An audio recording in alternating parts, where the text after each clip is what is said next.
اللہ ایسا ہے؟ خیریت سے ہیں؟ جی جی جی الحمدللہ۔ آواز آ رہی ہے آپ کو؟ جی ہلکی آ رہی، تھوڑا لاؤڈلی آپ بولیں۔ جی جی آ رہی ہے۔ کہاں سے ہیں آپ مفتی صاحب؟ جی یہ بھاگلپور بہار سے۔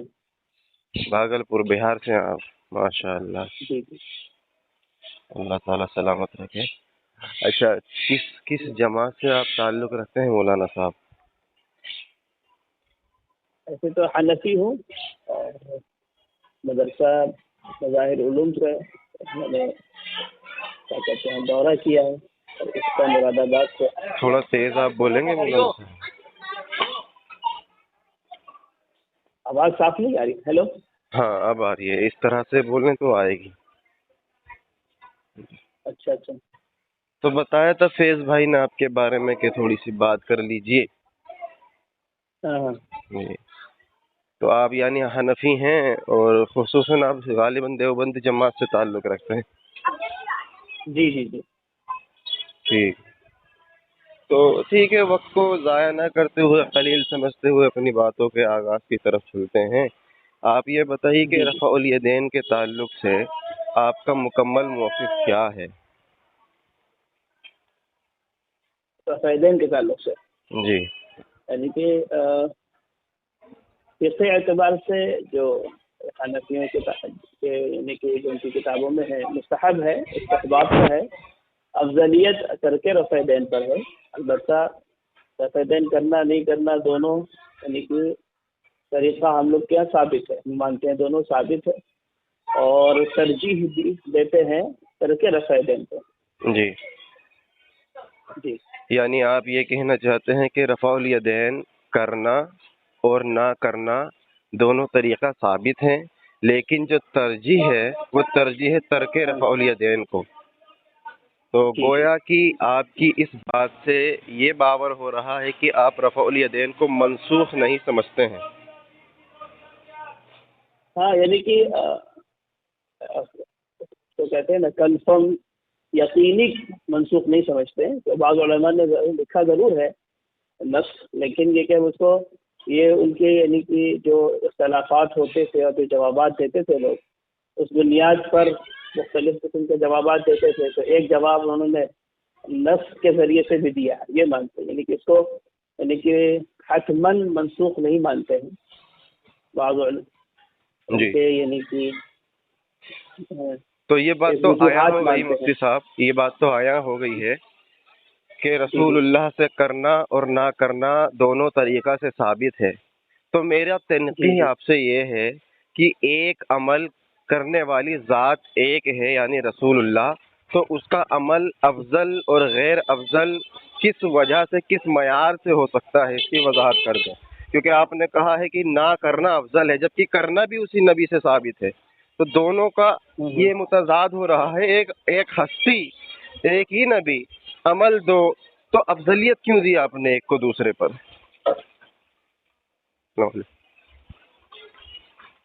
افضلیت۔ ہاں، آپ نے کہا نا کہ ترجیح تو دی جائے گی، وہ ترک رفع الدین ہاں کو دی جائے گی، جبکہ آپ جواز کے بھی قائل ہیں کہ رسول اللہ نے رفع الدین کیا بھی ہے۔ تو ایک ہی جی جی ہستی کا دو عمل اور پھر اس پر ترجیح دینا کہاں سے یہ لازم آتا ہے؟ کون سا معیار سے آپ نے ثابت کیا ہے؟ اس کی تھوڑی آپ واضح کر دیں، وضاحت۔ ایسے تو اس میں ابھی جو بھی فیض بھائی سے بات ہوئی تھی، تو اس میں ہم لوگ نے اس موضوع پہ بات نہیں کیا ہے۔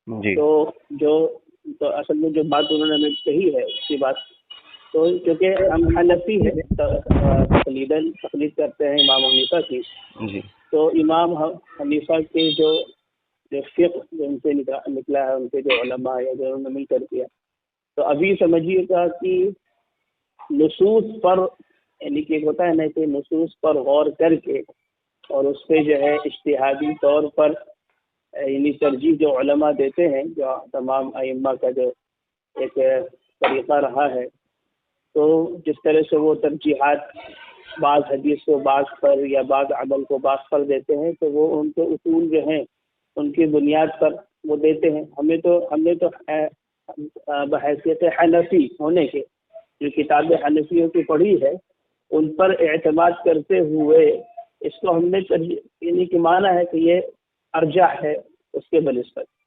اس کی ابھی تحقیق نہیں کیا ہے وہ کہ اس بنیاد پر کیا اور کیا کیا وجوہات ہیں اس میں، تو وہ ایک الگ موضوع ہے. تو یہاں پہ جو فیض بھائی سے جو بات ہو رہی تھی وہ یہ سمجھ گئے آپ؟ اچھا میں اس کی وضاحت کر دوں. ہمیں اس کی وضاحت کر دوں. دیکھیں یہاں بات جو ہم کر رہے ہیں نبی علیہ الصلوۃ والسلام کے تعلق سے بات کر رہے ہیں، اور آپ جانتے ہیں آپ بھی تقلید منصوصہ مسائل میں نہیں کرتے بلکہ غیر منصوصہ مسائل میں آپ کے یہاں پر فروع میں تقلید ہوتی ہے. سوال یہاں پر جب واضح ہے کہ آپ نے مانا کہ رسول اللہ سے جواز بھی ثابت ہے اور عدم جواز کی بھی دلیل ہم کو ملتی ہے، تو یہاں احناف کا تو کوئی رول ہے ہی نہیں، یہاں ذات رسول کا رول ہے، اور ذات رسول پر ہم بات کر رہے ہیں. تو رسول اللہ کا میرا سوال ہے کہ ایک نبی اس سے ایک عمل کرنا بھی ثابت ہو، ایک نہ کرنا بھی ثابت ہو، تو ایک ذات کو جو عمل کر رہی ہے وہ اعمال کو آپ نے ترجیح کس معیار پر دیا؟ آپ نے کہا میں حنفی ہوں، تو حنفی تو بعد میں ہے نا. ابو حنیفہ رحمہ اللہ رسول اللہ کے بعد پیدا ہوئے، 80 ہجری میں ان کی پیدائش ہوئی ہے.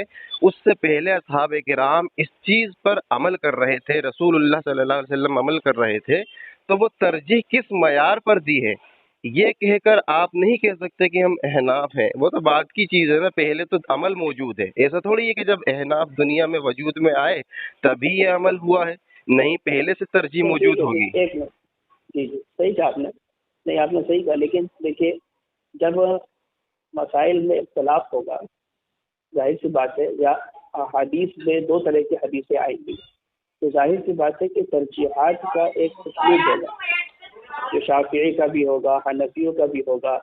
ایک ہوتا ہے کہ کوئی اختلاف نہیں ہو کسی بات پر، تو وہی ہم کہنا چاہ رہے ہیں کہ اب جیسے کہ یہی اسی بات پر، کیونکہ آپ دیکھیے گا کہ رفع یدین اور ترک رفع یدین کے تعلق سے روایات ہیں، ٹھیک ہے جی.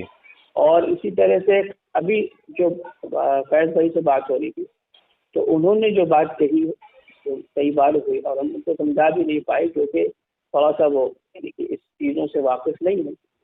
تو ایک اور صاحب اہل حدیث صاحب ہیں یہاں اور اچھے رشتے دار بھی ہیں، ان کا اچھا ربط بھی ہے، بہت سی باتیں ہوتی ہیں ان سے، بہت سی چیزیں. تو میرا یہ کہنے کا مطلب یہ ہے کہ ابھی فی الحال کہ اس میں کیونکہ مختلف کی مسائل ہیں، صحابہ میں بھی اس میں اختلاف پایا جاتا ہے، تو اس میں ظاہر سی بات ہے کہ اب ہم اپنے اعتبار سے کسی نہ کسی علماء کے اعتماد پر بھی کسی حدیث کو ترجیح دے سکتے ہیں اور کسی حدیث کو یعنی کہ مرجوع کہہ سکتے ہیں کہ تو اب علماء پہ اعتماد کیا جائے گا. تو اس میں سے جو ہم لوگ تقلید کے قائل ہیں تو 4 اماموں میں تقلید کرتے ہیں، کسی میں سے ایک تھی. تو حنفیوں نے چونکہ اس کو ترجیح دیا ہے کر کے رفع دین کو، تو بحیثیت مقلد تو ہم بات پر عمل کرتے، اس بات کو مانتے ہوئے کہ انہوں نے ترجیح دیا ہے. تو یہ بات ہے. میں معذرت چاہوں گا، پھر میں آپ کی طرف آؤں گا. یہ جو عمل آپ نے مختلفی بتایا ہے، یہ آپ نے کہا ہے ابو حنیفہ رحمہ اللہ اور دیگر ائمہ کے درمیان مختلفی ہے، جبکہ عمل اللہ کے رسول سے ملتا ہے، صحابہ سے بھی ملتا ہے. آپ کو چاہیے کہ صحابہ میں کسی ایک حدیث سے ثابت کریں کہ یہ عمل مختلف ہی تھا، تب تو بات درست ہے. کیونکہ بعد میں تو جو انسان عقائد میں بھی اختلاف کر لیتا ہے، کبھی کبھی ائمہ میں اختلاف ہوا ہے عقائد کے اندر. خلق قرآن کے مسئلے میں احمد بن حنبل اور ابو حنیفہ کا ہمیشہ اختلاف رہا ہے. امام بخاری رحمہ اللہ کا ابو حنیفہ کے ارجاء کا انہوں نے جرح کی ہے، اس پر اختلاف رہا ہے. تو ہر زمانے میں عقیدے میں بھی اختلاف رہا ہے. تو اس کی صورت یہ نہیں کہ عقیدے کو تبدیل کر لیا جائے. آپ مختلف ہی مجھے بتائیے کس حدیث کی وجہ سے آپ نے رفع الیدین کو ترک ثابت کیا ہے کہ بھائی اس حدیث سے نہ کرنا ثابت ہوتا ہے، اس حدیث سے کرنا ثابت ہوتا ہے. جب تک کہ ایک قید نہ آ جائے تو وہ دوام پر دلالت کرتا ہے اللہ کے رسول کا عمل. اچھا یہی سوال اگر ہم یہ آپ سے کریں کہ آپ حضرات کے یہاں کیا اصول ہیں یعنی کہ ترجیح دینے کے یا پھر حدیث کے معیار کے، کون سی حدیث؟ صحت حدیث تو معیار نہیں ہوگا، صرف حدیث کے صحت پر مسئلہ یعنی کہ ہو جائے گا، یا پھر آپ حضرات کا کیا اصول ہے؟ دیکھیں اہل اگر حدیث حضرات دونوں، وہ ہاں غلط ہے۔ میں اس کی وضاحت کر دوں، اگر دونوں صحیح الاسناد احادیث ہیں، اگر تطبیق کی صورت ہے تو تطبیق دی جائے گی، شرط یہ ہے ٹھیک ہے، کہ دونوں صحیح الاسناد ہونی چاہیے تو تطبیق دی جائے گی۔ اگر تطبیق نہ دی جائے تو پھر حدیث میں دیکھا جائے گا کہ یہ ناسخ اور منسوخ تو نہیں ہے، پھر اگر ناسخ اور منسوخ بھی نہ ہو تو یہ کہا جائے گا کہ دونوں عمل جو ہے، دونوں عمل درست ہیں۔ راجح مرجوح نہیں کہا جائے گا، اس کو راجح مرجوح تب کہا جائے گا جب رسول اللہ صلی اللہ علیہ وسلم کا وہ عمل مطلب مؤکدہ ہو اور ایک غیر مؤکدہ ہو، تب تو آپ کہہ سکتے ہیں۔ لیکن رفع الیدین کا مسئلہ ایسا ہے کہ احادیث ہم کو ملتی ہیں رسول اللہ صلی اللہ علیہ وسلم سے رفع الیدین کرنے کی، اس کے متقابل کوئی ایک حدیث آپ پیش کر دیں جس میں یہ ذکر ہو کہ اللہ کے رسول نے رفع الیدین نہیں کیا، اس میں تقدیم و تاخیر کا ذکر ہونا چاہیے، اچھا تب تو بات ہوگی نا، کیونکہ متقابل یہ موجود ہونا چاہیے۔ ہاں، ایک نیا عنوان ہو گیا یہ خیر، جی اس میں تو ہاں، ہم رفع دین کی ابھی جو طرف بات آتے ہیں ہے، واپس۔ ہاں فیض بھائی نے ہم سے یہ کہا کہ ایک حدیث کا تذکرہ کیا، ترمذی شریف کی 256 والی روایت، اس میں جو ہے اس کے بارے میں انہوں نے کہا کہ وہ کہتے ہیں کہ ثابت نہیں ہے، میں سنا بھی نہیں کہ بالکل ثابت ہی نہیں ہے، تو اسی بات پہ وہ بات کریں گے آپ سے۔ تو وہی اگر اسی بات پہ ہم اگر بات کریں تو آپ حضرات کے یہاں جو یہ روایات، جو چند ہی روایات ہیں، جس کو ہم نے ان سے کہا بھی فیض بھائی سے کہ رفع یدین کی روایات بہت ہے، بلکہ رفع یدین کی چند ہے لیکن ثابت ہے اور صحیح روایات ہیں، یہ میں نے ان سے کہا۔ اچھا، پھر تو ہمارا موقف جیسے ثابت ہو گیا نا اس سے، جیسے کہ آپ کی زبان نے خود تسلیم کر لیا کہ کرنے کی روایات زیادہ موجود ہے، تو بدرجہ اولا جو کرنا عمل ہے وہ افضل ہونا چاہیے بنسبت اس کے کہ جو نہ کرنے کی روایت اکا دکا ہے، اس میں بھی ضعف ہے، تو وہ مرجو ہونی چاہیے وہ۔ نہیں تو ہمارے قلت اور کثرت پر تو ہے ہی نہیں معیار کہ کثرت پہ روایات جو ہو اسی کو ترجیح دی جائے گی، قلت نہیں، ہاں تواتر کی دلیل ہم دیں گے نا، میں نے متواتر حدیث سے ثابت ہے۔ یہ تو ہم متواتر حدیث سے تو صحیح اور اس کی ہم بات کر رہے ہیں، جیسے کہ نسائی شریف کی جو روایت ہے وہ دونوں صحیح روایات۔ چلے ہم وقت کو ضائع نہ کرتے ہوئے آپ جو روایت پیش کر رہے ہیں اس پر آپ اپنا اشکال رکھیں۔ کیا آپ اسے روایت ترمذی کی جو آپ نے پیش کی ہے عبداللہ ابن مسعود رضی اللہ تعالیٰ عنہما سے، وہ آپ درست مانتے ہیں، ثابت مانتے ہیں؟ جی ثابت مانتے ہیں۔ تو اس کی وجہ سے آپ ترک رفع الیدین کے قائل ہیں؟ نہیں دیکھیے، وہ الگ وجوہات ہیں، ابھی جو بات ہو رہی ہے آپ سے روایات کی ثبوت اور صحت کی بات ہو رہی ہے۔ ہم میں بھی اسی کی بات کر رہا ہوں، وہ روایت ثابت ہے نا۔ آپ کہہ رہے ہیں کہ آپ اسی وجہ سے اس کو وہ ترک مانتے ہیں نہ اس مطلب اس میں اس وجہ میں سے ایک وجہ ہو سکتی ہے نا۔ بہت سی وجوہات لکھی ہے حنفی کتابوں میں، بہت سی وجوہات ہیں، لیکن یہ کہ ہم اس پہ نہیں جا رہے، ہم ابھی ترک رفع دین کی جو روایات ہے کیا ساری کی ساری یا موضوع ہیں یا پھر اس کو کیا کہتے ہیں ساری کی ساری ضعیف ہیں۔ اگر آپ کا دعویٰ ہے تو پھر جو لوگوں نے صحیح اس کو کہا ہے اس کو کیا جواب ہے؟ میں اس کی وضاحت کر دوں، چند الفاظ میں آپ کے سامنے گوشہ گزار کروں۔ پہلی بات تو یہ ہے، ہم پہلے ایک حدیث پر بات کرتے ہیں، آپ کو اندازہ ہو جائے گا انشاءاللہ کہ باقیوں کا کیا حال ہے۔ جو عبداللہ ابن مسعود کی حدیث ہے آپ اس کو صحیح مانتے ہیں نا؟ میں پہلا آپ سے اعتراض یہ کروں گا کہ یہ حدیث آپ ترک پر مانتے ہیں یا نہیں؟ چلو ایک وجہ تو مانتے ہیں نا ان وجوہات میں سے۔ ہاں، ایک وجہ مانتے ہیں کہ بھائی روایات ثابت روایات صحیح روایات ہیں، اور یہ احناف کی دلیل ہے کہ بھائی ایک روایات بس تو درست ہو گیا۔ اب کیا آپ سلمان صاحب ابو حنیفہ رحمہ اللہ سے صحیح سند سے مجھے دکھا سکتے ہیں کہ ابو حنیفہ نے ان وجوہات میں سے ترک رفع الیدین پر ایک وجہ یہ عبداللہ ابن مسعود کی حدیث کو بنایا ہے؟ کیونکہ آپ نے کہا ہم مجتہد کے اجتہاد کی وجہ سے اس چیز کے قائل ہیں کہ ہم راجح قرار دیتے ہیں نہ کرنے کو۔ تو پہلا آپ سے میرا اشکال یہ ہوگا کہ ابو حنیفہ رحمہ اللہ سے صحیح سند سے پیش کریں گے کہ عبداللہ ابن مسعود کی دلیل بنایا انہوں نے۔ دوسرا، حدیث ابن مسعود کے اندر آپ کو میں بتا دوں کہ سفیان الثوری جو اہل حدیث کی جرح ہوتی ہے، سفیان الثوری اس کے اندر مدلس ہے، اور مدلس کی عنعنہ احناف کے نزدیک بھی حجت نہیں ہے۔ علامہ عینی حنفی عمدۃ القاری کے اندر کہتے ہیں کہ سفیان ثوری کی عنعنہ لا نحتج، حجت نہیں ہے جب تک کہ وہ سما کی صراحت نہ کر دے۔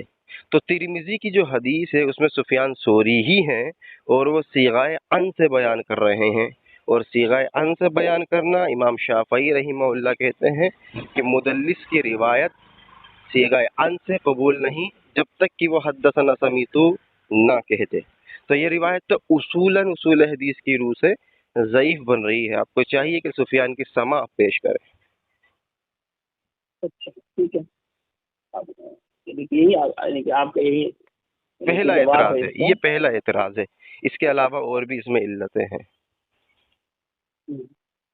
ٹھیک ہے، اس میں دیکھیے اس تعلق سے تو میری تحقیق ہے نہیں، ٹھیک ہے، لیکن جب تحقیق کریں گے تو بات اور بڑھے گی اور چیزیں آئیں گی۔ تو اس میں یہ کہنے کا میرا جو یعنی کہ جو بات ہم آپ سے کرنا چاہ رہے تھے کہ اس روایت کو جو ہے، اس روایات کو کیا کہا جائے گا؟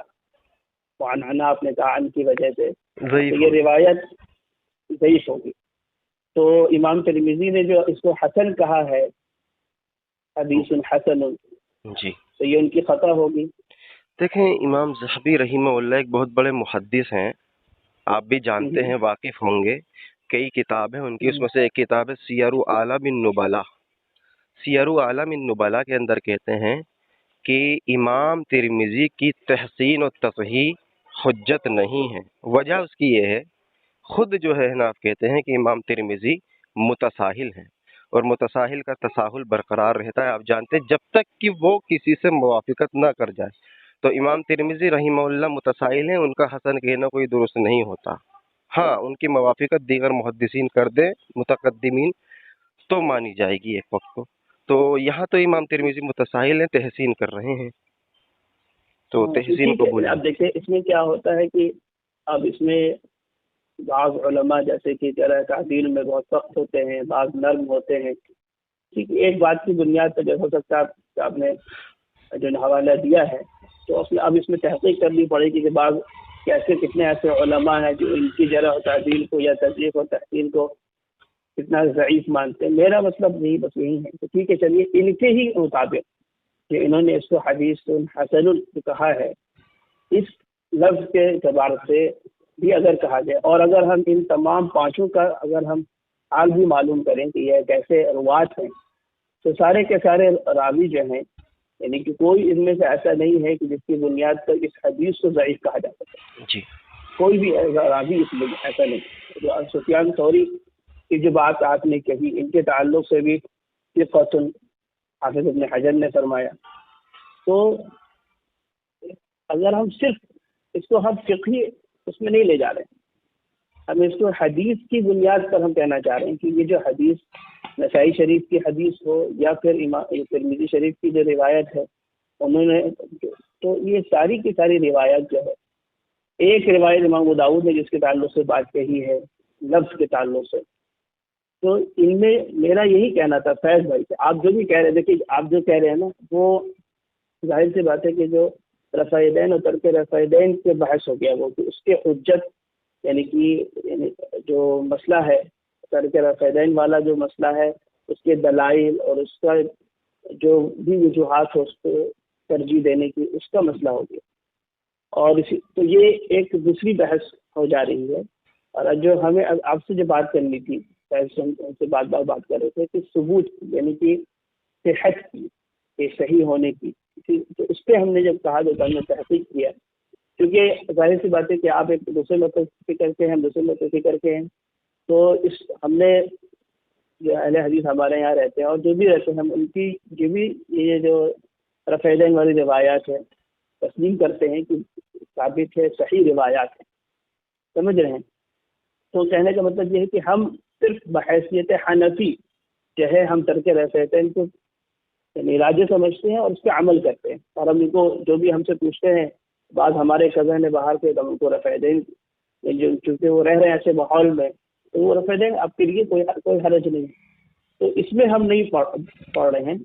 ہم کو اس میں کہنا ہے کہ جو روایات جو قلیل ہی روایات ہیں کیا ساری کی ساری ضعیف ہیں جی یا دیکھیں، میں صحیح روایات بھی ہیں؟ اس کی میں وضاحت کر دوں.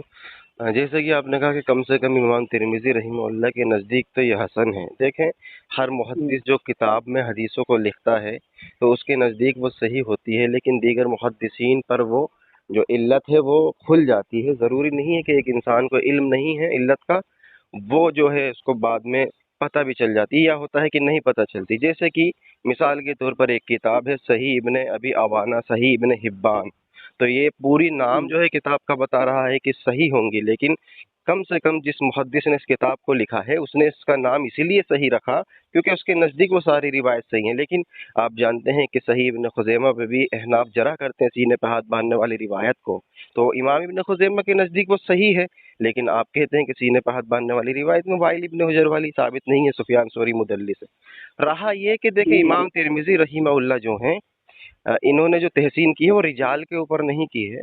میں کبھی نہیں کہا کہ سفیان ثوری نعوذ باللہ ثقہ نہیں ہے. ثقہ بھی ایک مدلس ہو سکتا ہے، یہ دھیان رکھیں. امام ابن حجر کا آپ نے حوالہ دیا، وہی امام ابن حجر اسقلانی کی ایک کتاب ہے طبقات المدلسین، مدلسین کے طبقات کے اوپر سفیان ثوری کو انہوں نے کہا ہے کانا یدلسو، کہ وہ تدلیس کرتے تھے. لیکن طبقہ ثانیہ میں رکھا ہے وہ ایک الگ بحث ہے کہ ان کے نزدیک قبول ہے یا نہیں. تو خیر آپ اصول حدیث سے آپ نے خود کہہ دیا کہ ابھی آپ کی تحقیق نہیں ہے، کیونکہ میں اصول حدیث پڑھاتا ہوں تو مجھے اس بارے میں پتہ ہے کہ سفیان ثوری مدلس ہے، ثقہ ہے، ثبت ہے، ضابط ہے، اور بہت بڑے علل کے امام بھی ہیں، لیکن مدلس ہیں. یہ بات درست ہے. تو امام ترمذی کی تحسین تو اس روایت پر بھی ہے جس میں امام ترمذی نے یہ وضاحت کی ہے کہ رسول اللہ صلی اللہ علیہ وسلم نماز پڑھا رہے تھے اور پیچھے صحابہ سورہ فاتحہ پڑھ رہے تھے. نبی نے فرمایا کہ مت پڑھا کرو سوائے سورہ فاتحہ. اس کو بھی حسن کہا ہے، جبکہ حناف اس پر بھی جرح کر کے کہتے ہیں کہ محمد بن اسحاق اس میں مدلس ہے، ان سے بیان کر رہا ہے. تو امام ترمذی نے تو حسن کہہ دیا نا، نہیں مانتے ان کی حسن. تو بات یہ معروف ہے، بات معروف کی ہے. بات صحیح ہے. دیکھیے یہ جو جوابات کا زور ہے نا، تو ہم نے تو خود تحاوی شریف میں بھی جو جوابات دیکھے ہیں بہت سارے ائمہ کا آپس میں جو بھی اختلاف ہے، تو اس میں ہر امام نے جب اپنی یعنی کسی چیز کو ثابت کرنا چاہا اپنے مستدل کو، تو بعض جگہ وہی بات ان کی اسی سے استدلال کرتے ہیں جن سے وہ دوسرے کے استدلال کو رد کرتے ہیں. تو یہ تو بات ہم نے دیکھی ہے، کئی اس میں دیکھی ہے.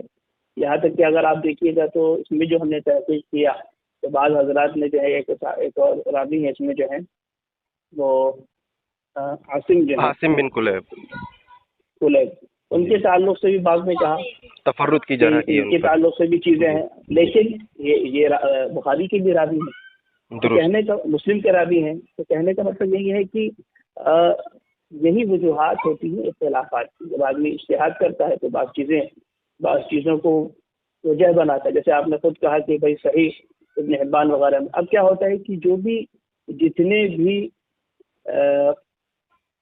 رجال یعنی کہ جرح و تعدیل کے علماء گزرے، تو اب اس میں دیکھا جاتا ہے کہ کتنوں نے یعنی کہ اس کے تعلق سے فلاں آدمی کے تعلق سے یعنی کہ بات کہی ہے یا علت بیان کیا ہے. تو اسی بنیاد پر ایک جگہ یعنی کہ کثیر تعداد ہو، مثال کے طور پر چونکہ بعض علماء ایسے بھی گزرے جیسے ابن جوزی کے بارے میں مشہور ہے کہ بہت سی صحیح روایات کو بھی انہوں نے جو ہے ضعیف کہہ دیا.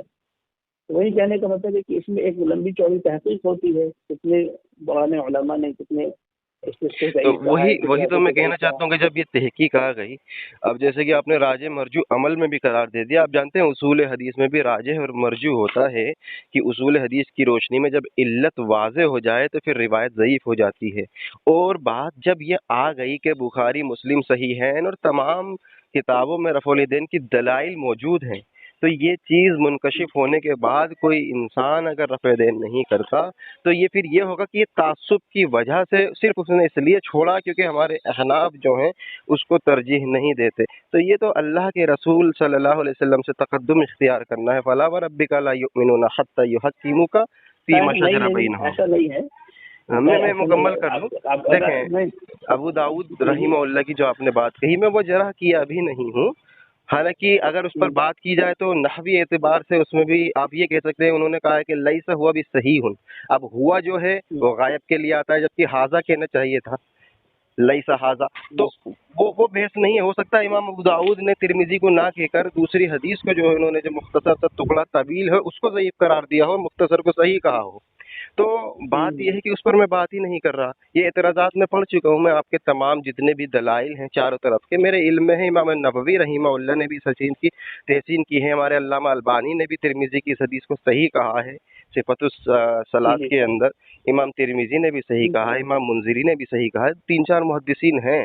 لیکن بات یہاں ہے کہ جرح مفسر مقدم رکھی جاتی ہے، آپ جانتے ہوں گے عالم ہے، جرح مفسر جو ہے وہ مقدم ہوتی ہے توثیق مبہم کے اوپر، تو جتنی بھی توثیقات موجود ہیں محدثین سے وہ مبہم ہیں، جبکہ جرح جو ہے وہ مفسر ہے، تو مفسر جرح کے مقابلے میں توثیق حجت نہیں رہتی۔ یہی میں سمجھانا چاہ رہا ہوں کہ اگر مان بھی لیجئے مفتی صاحب اس حدیث میں ثابت ہو جائے کہ عبداللہ ابن مسعود کہتے ہیں کیا میں تمہیں رسول اللہ کی نماز کا طریقہ نہ بتاؤں، تو وہ نماز پڑھتے ہیں تو وہ مطلب رفع دین کرتے الا فی اول مرہ، ایک بار کیا الا فی اول مرہ، ثم لم یعود کے اوپر جو لفظ ہے اس کے بعد نہیں کیا، تو ثم لم یعود تو تمام محدثین کا اتفاق ہے کہ یہ لفظ جو ہے ثابت نہیں ہے، غیر محفوظ ہے۔ ہاں ثم لم یعود سے پہلے پر اشکال، تمام کا لفظ تو صحیح نہیں ہے، اس کو تو ابھی وہ تحقیق نہیں کیا ہم نے، بعض علماء نے اس کو صحیح بھی کہا ہے۔ نہیں امام نووی نے تو اجماع نقل کر دیا کہ اتفق الضعفی ہی، اس کے اجماع اس چیز پر کہ یہ لفظ جو ہے یہ غیر محفوظ ہے، تو ثم لم یعود کا لفظ غیر محفوظ ہے۔ چلو میں اب آپ سے سوال کرتا ہوں متن پر، اب آپ مجھے جواب دیجیے گا، خیر ذرا تعدیل میں آپ تحقیق کریں ایک بار۔ اب مجھے اتنا بتائیں اس میں یہ لفظ ہے کیا میں تمہیں نبی کی نماز کا طریقہ نہ بتاؤں؟ سوال یہ ہے کہ نبی کی نماز کا طریقہ میں سورہ فاتحہ آتی ہے یا نہیں؟ رکوع آتا ہے، سجدہ آتا ہے، تحیات آتی ہے، تسبیحات آتی ہے، سلام پھیرنا آتا ہے، اس میں کچھ بھی ذکر نہیں ہے، تو کیا نبی کی نماز صرف اتنی تھی کہ پہلی بار ہاتھ اٹھا لیا نماز مکمل ہو گئی؟ یہ تو عدم ذکر ہے نا، اور عدم ذکر سے عدم شے کی نفی مستلزم نہیں آتی۔ تو دیکھیے تو بہت صحیح ہے، طریقے سے آپ نے ایک مکمل طریقہ مراد لے لیا، وہ بھی کسی بات کی دلیل سے ہی لیا، تو اس کا یہ بھی تو سکتا ہے کچھ ایک عمل کو بھی طریقہ کہا جا سکتا ہے۔ ہاں تو لیکن وہاں صلاۃ کا لفظ ہے نا، صلاۃ کا اطلاق جو ہے ایک طریقے پر نہیں ہوگا بلکہ اس کی تخصیص آئے گی، وہاں لفظ صلاۃ ہے، صلاۃ رسول اللہ صلی اللہ علیہ وسلم، اور نکرہ کے ساتھ آیا ہے وہاں پر صلاۃ۔ یہ دیکھیے یہ جو ساری تحقیقات، ظاہر سی بات ہے کہ یہ ایک آپ ایک سوچ کر یا پڑھ کر ایک بات نکال لیں، یہ بات صحیح ہے۔ دیکھیے یہ بات ظاہر سی بات ہے کہ اس میں جب اس میں آئیں گے امام بخاری رحمۃ اللہ علیہ کے، ہم نے وہ کتاب بھی مکمل ترین پڑھی ہے، رفع دین کی ترین انہوں نے پیش کیا ہے، تو ظاہر سی بات ہے کہ اس میں دونوں جانب کے جو علماء ہیں، پرانے علماء احناف کے ہوں یا اور بھی علماء یا پھر دوسرے مسلک کے علماء ہیں، تو ظاہر سی بات ہے کہ اس میں کہیں نہ کہیں سے وجوہات وہ دلائل تو ہے ہی دونوں کے پاس، اس کی بنیاد پر دیکھیں اختلاف دلیل نہیں ہوتا۔ اگر امام بخاری رحمہ اللہ نے اس دور میں اختلاف کر کے ترجیح دی ہے رفع دین پر اور پوری کتاب جز رفع الیدین مرتب کر دی ہے، تو اس کا مطلب یہ نہیں کہ جس سے اختلاف کیا گیا وہ بھی صحیح ہے۔ مثلاً معتزلی کا بھی رد کیا ہے اس زمانے میں احمد بن حنبل نے، قدریہ کا بھی رد کیا، جبریہ کا بھی رد کیا ہے، تو یہ تھوڑی ہے کہ قدریہ جبریہ جو اختلاف کی وجہ سے وہ مرجو ہوں گے، راجح ہمارا اہل سنت والجماعت ہے۔ تو اختلاف اپنی جگہ ہے لیکن دلائل اپنی جگہ ہونے چاہیے۔ صحیح، ٹھیک ہے، صحیح بات ہے آپ کی۔ اس میں بس یہ ہے پوچھنا کہ چونکہ روایات جو ہے یہ کو غیر ثابت شمار کہہ دینا یا پھر موضوع کہہ دینا، یہ ہم کو مناسب نہیں لگتا ہے، کیونکہ اس میں اس کے ثبوت کی بھی درس کے دلائل ہیں، نسائی شریف کی دونوں روایتوں کے تعلق سے جو، اور پھر جو رجال ہیں، جو راوی ہیں، وہ سارے کے سارے جو ہے ثقہ ہیں، یعنی میں اس کی اور وضاحت کر دوں، وہ اس لیے آپ مفتی صاحب یہ کہہ رہے ہیں کیونکہ آپ کو اصول حدیث شاید نہیں پتہ۔ امام ابن صلاح مقدمہ میں خود کہتے ہیں کہ رجال کے ثقہ ہونے سے حدیث کا صحیح ہونا لازم نہیں آتا۔ بعض اوقات انسان کہہ دیتا ہے رجال ثقۃ، اس کے رجال ثقہ ہے، لیکن ہو سکتا ہے کہ اس کے اندر انقطاع موجود ہو، مرسل ہو، سارے راوی ثقہ ہوتے ہیں لیکن انقطاع پایا جاتا ہے۔ وہ تو ٹھیک ہے، نہیں وہ تو ٹھیک ہے، لیکن میرے کہنے کا مطلب یہ نہیں ہے کہ اب یہاں پہ تو انقطاع نہیں نہ ہے، کہ ایسی کوئی علت یہاں پہ نہیں ہے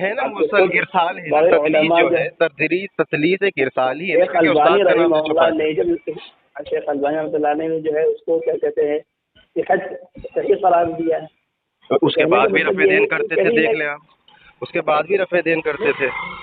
کہا نا تو صحت پر مدار نہیں ہے کسی حکم کا.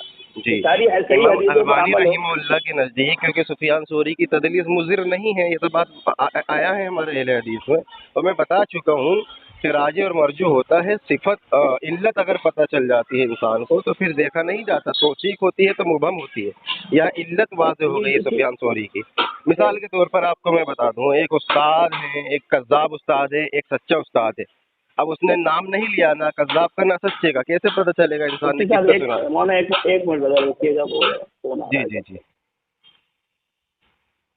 جی السلام علیکم. جی آپ کھانا نہیں کھانے آئے؟ آ رہے.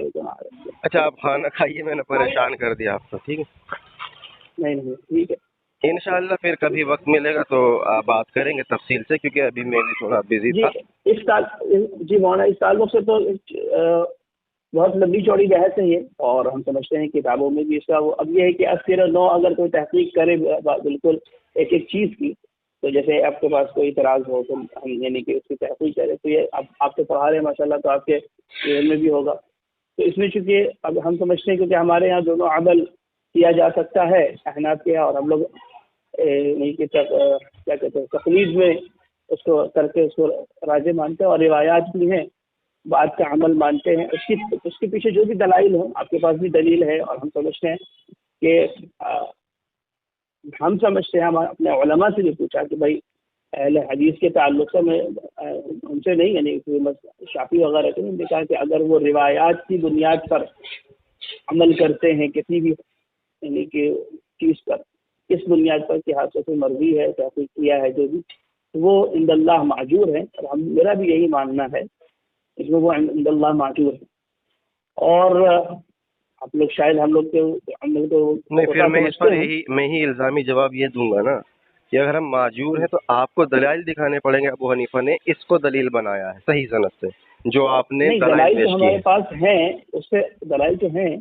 تو ترک رفع دین پر کیونکہ بحث نہیں کرنی تھی, کیونکہ اس پہ تو بڑے چیز دلائل اس پر نہیں کہ ابو حنیفہ نہیں کرتے, دلیل اس پر کہ جو دلیل آپ نے بنائی ہے وہ ابو حنیفہ کی تھی.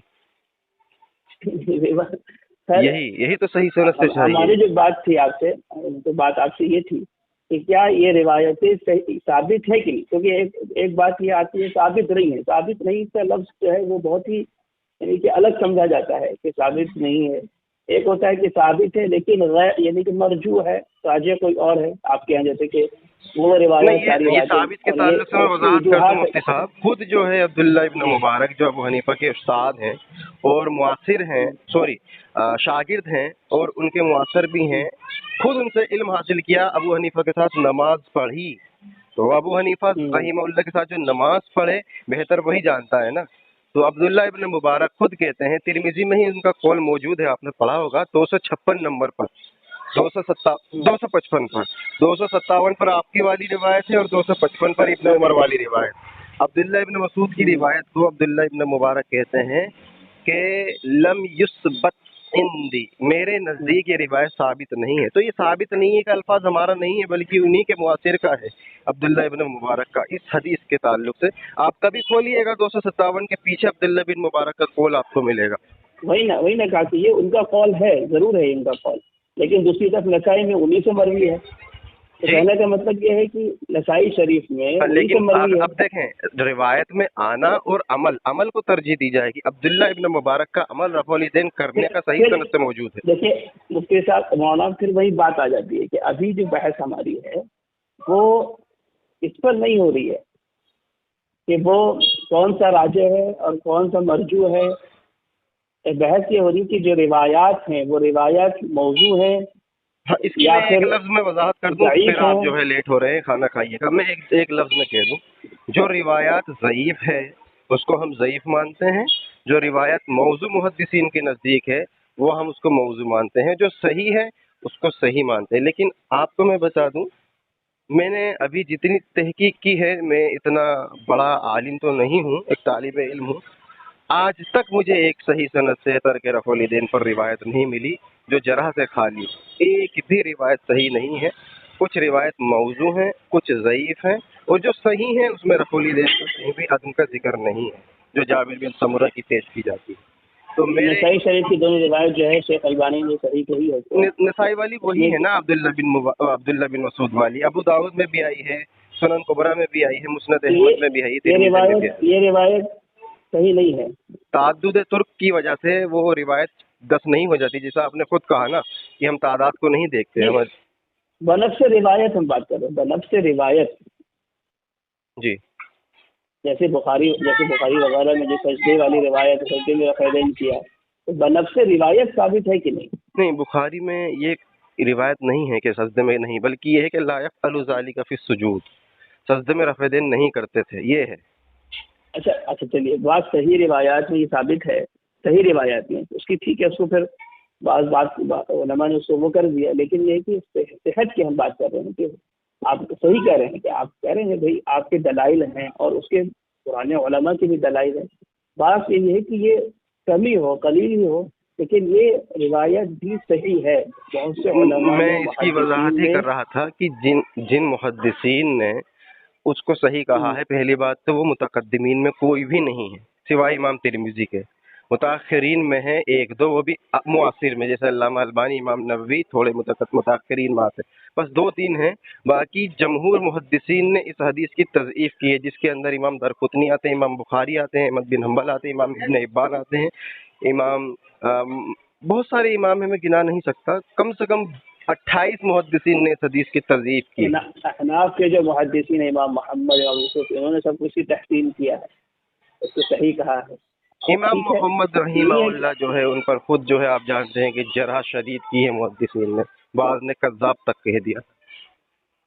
نہیں تو بعض سے کیا ہوتا ہے؟ نہیں، محدثین ہے نا، میرے اور آپ کے نہیں ہیں، وہ متقدمین محدثین نے کہا ہے. جرح و تعدیل ہے نا، علماء گزرے ہیں، بہت سے ایسے علماء، اب اس میں تحقیق کرنی پڑے گی بھائی کتنے علماء نے ان کی جرح کیا ہے. یہی بات کہہ رہے ہیں امام نسائی کی بات آپ جیسے حدیث کی لے لیں، تو کہنے کا مطلب یہ ہے کہ ہم دیکھیے سلفی حضرات سے جب بھی بحث ہوتی ہے تو بحث اس پہ نہیں ہوتی ہے کہ ان کا مطلب کیا ہے، میرا مطلب کہ اصول فرق میں فرق آتا ہے، کیونکہ ہم نے اس میں کبھی اس کو موضوع نہیں بنایا. نہیں، یہ مجھے جملہ آپ کا تھوڑا سخت لگا کہ عند اللہ وہ معجور ہے، یہ درست نہیں ہے، بلکہ اللہ کے رسول کی سنت اپنانے سے پہلے، یہ فقہ مرتب ہونے سے پہلے چاروں ائمہ کی یہ عمل موجود تھا، تو کیا وہ معجور تھے؟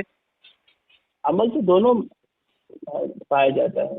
وہی تو میرا سوال ہے کہ غیر واحد من العلماء واصحاب، ہاں غیر واحدین کا لفظ ہے، اور اس سے پہلے غیر واحدین سے پہلے امام ترمذی نے 256 پہ کن صحابہ کا ذکر کیا ہے وہ بھی پڑھ لیجئے گا. کن ائمہ کا؟ 3 ائمہ قائل ہیں رفع الیدین کے، ایک قائل نہیں ہے ابو حنیفہ. تو صحابہ نے جب انہوں نے بتا دیا کہ صحابہ میں بھی اس کے قائل تھے، نہیں، صحابہ میں صرف ایک کا نام بتایا، صحابہ میں تو یہ تو غلط ہو گیا. ایک ہی کا نام بتایا امام ترمذی نے، آپ دیکھ لیں اس کو، اکثر کا نام انہوں نے ذکر کیا ہے. بتائیے گا جو حدیث ہے ابن مسعود کی، وہاں پہ صرف 2 صحابی ہیں، عبداللہ بن مسعود اور دوسرے برا بن عازب، یہ 2 صحابی کا ذکر کیا، اس کے علاوہ نیچے سفیان ثوری کا، بس اس کے علاوہ کوئی بھی نہیں ہے. دیکھیے وہ تو راویوں کا ذکر کیا نا، تو ہر صحابی راوی تھوڑی ہے. نہیں، یہ نہیں کہہ رہا میں، دیکھیں امام ترمذی رحمہ اللہ نے جو رفع الیدین کرتے تھے ابن عمر والی حدیث سے، ہاں وہ میں پڑھ چکا ہوں مولانا، میں پڑھ چکا ہوں. امام ترمذی نے آپ ایک مولانا، آپ نے جو کہا کہ یہ عمل ثابت نہیں ہے، آپ نے کہا نا کہ صحابہ میں ثابت نہیں ہے، تو یہ جو ان کا کہنا ہے یا تو یہ غلط ہے اور آپ اس کو غلط مان لیں تو ٹھیک ہے. چلو میں اگر آپ کو الزامی جواب دے دوں، آپ مجھے دکھا دیں، ہاں مجھے دکھا دیں کہ امام ترمذی رحمہ اللہ نے کن صحابہ کا ذکر کیا ہے، اور ان میں ان صحابہ کو مستثنی کریں جن کا نام پیچھے لے کر آئے ہیں کم سے کم 25 صحابہ کا. نہیں، غیر واحد من اہل العلم من اصحاب النبی صلی اللہ علیہ وسلم جو یہ ہے، اس سے یہ بات تو ثابت ہو گئی کہ صحابہ کے زمانے میں بھی ترک رفع دین پر عمل ہوا ہے. نہیں ہوا نا، امام ترمذی کہاں تھے اس زمانے میں؟ اسے ثابت نہیں ہوئی. امام ترمذی تھے ہی نہیں اس زمانے میں. امام ترمذی امام بخاری کے شاگرد بعد میں پیدا ہوئے, انہیں کیسے پتہ چلی کہ مطلب نہیں کرتے تھے؟ تو لم یثبت سے ثابت ہو گیا ان کے سفیان ثوری نے فرمایا ابن مبارک میں. ہاں وہ تو سند ہے نا, سنن کبری البیہقی کے اندر پوری سند موجود ہے صحیح.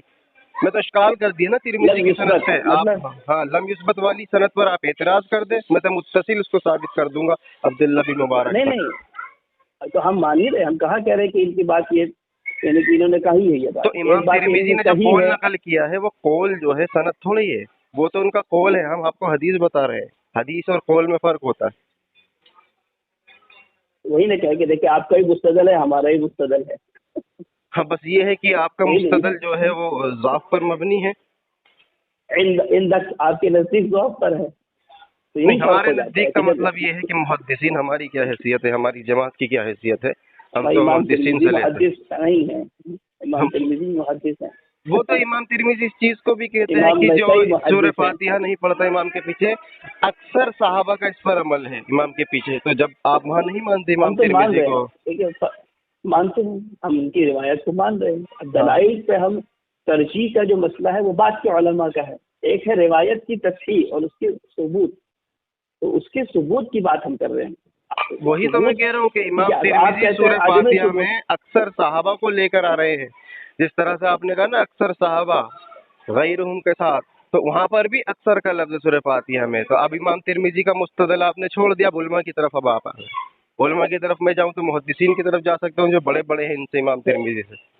تو بھائی ابھی دیکھیے ہم نے جو ہمارا جو یہ ہے, ہم جو عمل کر رہے ہیں ترک رفع دین پر, تو ہم امام ترمذی کے قول کی بنیاد تو تھوڑی کر رہے ہیں. تو ایک ہم نے علت ایک وجہ بیان کیا جس کو آپ ثبوت عدم ثبوت بتاتے ہیں, ہم نے ثبوت کی ایک علت بیان کیا. تو یہ تھوڑی اگر ہم امام ترمذی کے قول پر ان کی تحسین پر ہمارا معیار تو ان کے ساری تصریف اور تحسین اور تصحیح ہو تو ہم کو ماننا پڑے گا.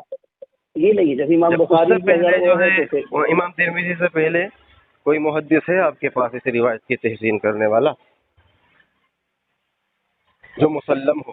اس کی تحقیق تو ہم نے نہیں کیا ہے. تو یہ کہ امام نسائی اور امام ترمذی اور یہ دونوں سیاست کے محدثین ہیں. امام نسائی کی کوئی وہاں پر نہ جرح موجود ہے اور نہ ہی تصحیح موجود ہے, انہوں نے صرف نقل کر دیا امام نسائی رحمہ اللہ. اچھا چلیے, تو ضعیف کی کیا علت ہے اس میں؟ امام نسائی شریف کی جو روایت نسائی کے اندر اگر جب آپ پیش کریں گے تو وہی آئے گا, سفیان ثوری مدلس آئے گا. تو سفیان ثوری کی جتنی روایات ہے بخاری میں بھی وہ بھی ساری ضعیف ہوگی پھر اس بنیاد پر. اس کا جواب امام نووی نے دیا ہے کہ بخاری کے اندر جتنے مدلسین راوی ہے وہ سما پر محمول ہے. تو پھر ظاہر سی بات ہے اگر سفیان ثوری بخاری کے مدلس ہیں روایت ہے تو یہاں بھی وہی ہے, سیم راوی ہے. آپ نے غور نہیں کیا امام نووی کی بات, آپ نے غور نہیں کیا. بخاری اور مسلم میں جتنے مدلسین راوی ہیں, بخاری اور مسلم یعنی صحیح ہے, وہ سما پر محمول ہے. اس کی وجہ کیا ہے میں بتا دوں. سفیان ثوری وہ کہیں بھی ہو, وہ مدلس راوی کہیں صحیح ہے کا مطلب ہی 2 کتاب ہوتا ہے. اس کے علاوہ مجھے دکھا دیں کہ اس محدث نے کہا ہے کہ صحیح ہے کے علاوہ سفیان ثوری کہیں بھی تدلیس کریں گے وہ مضر نہیں ہوگی. یہ نہیں دیکھیں, آپ نے کہا کہ نبوی امام نے فرمایا کہ بخاری اور مسلم کے جتنے بھی مدلس ہیں, یا یہ لکھا ہے کہ بخاری اور مسلم میں جتنے مدلسین یعنی تدلیس والی روایتیں آئی ہیں سفیان سے یا جتنے بھی مدلسین سے وہ سما پر محمول ہے, یعنی ان کی سما کی تصریح ہو گئی ہے دوسری کتابوں میں. خود بخاری میں نے دیکھا ہے کم سے کم 100 سے زیادہ سما کی تصریح تو میں نے خود کر رکھی ہے, ایک PDF ہے میرا.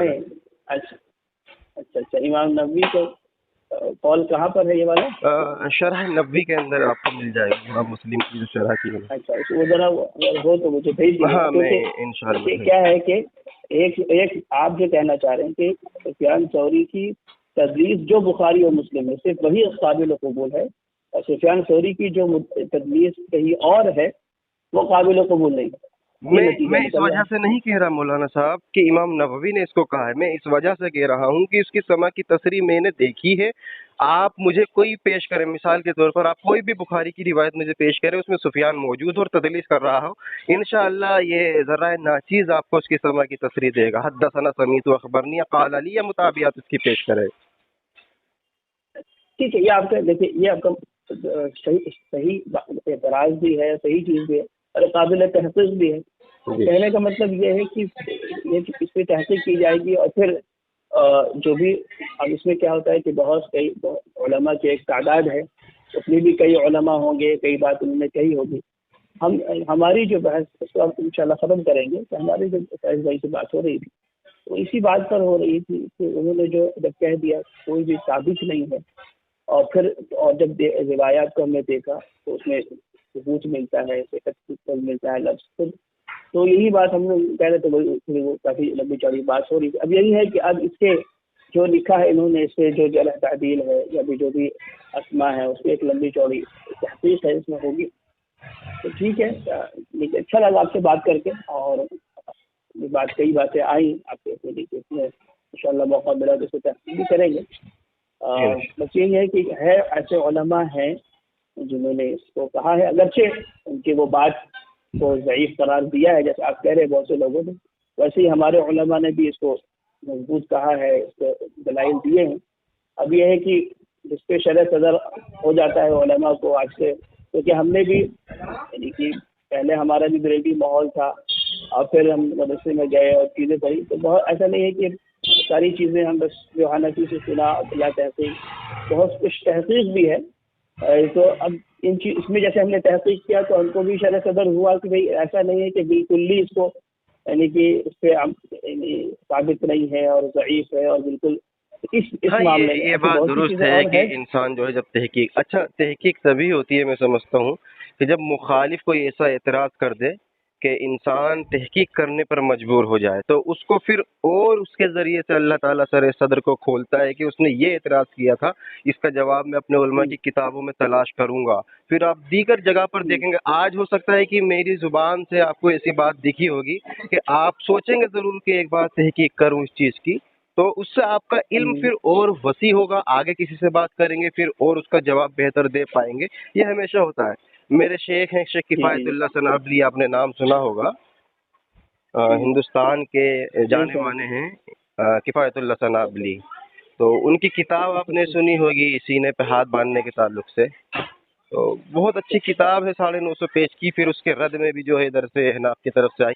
تو یہ علماء کا ہمیشہ طریقہ رہا ہے کہ بڑے ہی احسن انداز میں کتاب کو پہلے اس کی پڑھتے ہیں، پھر سامنے والے کو دلائل دیتے ہیں، پھر اپنے دلائل کو اوپر رکھتے ہیں، پھر وہ ادھر سے تعقب پیش کرتے ہیں۔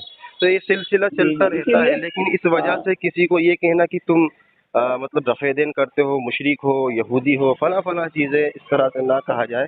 اگر عمل کی آپ بات کرتے ہیں تو جب آپ دونوں کہہ رہے ہیں تو سامنے والے کو ٹوکا نہ جائے۔ مجھے بتایا گیا فیض بھائی کے ذریعے کہ ان کو مسجد کے امام بریلوی نے بھگا دیا اور کہا کہ یہ مشرکوں کا عمل ہے، نعوذ باللہ رفع الیدین کرنا، یعنی یہ کیا مطلب طریقہ مشرکوں کا عمل ہے؟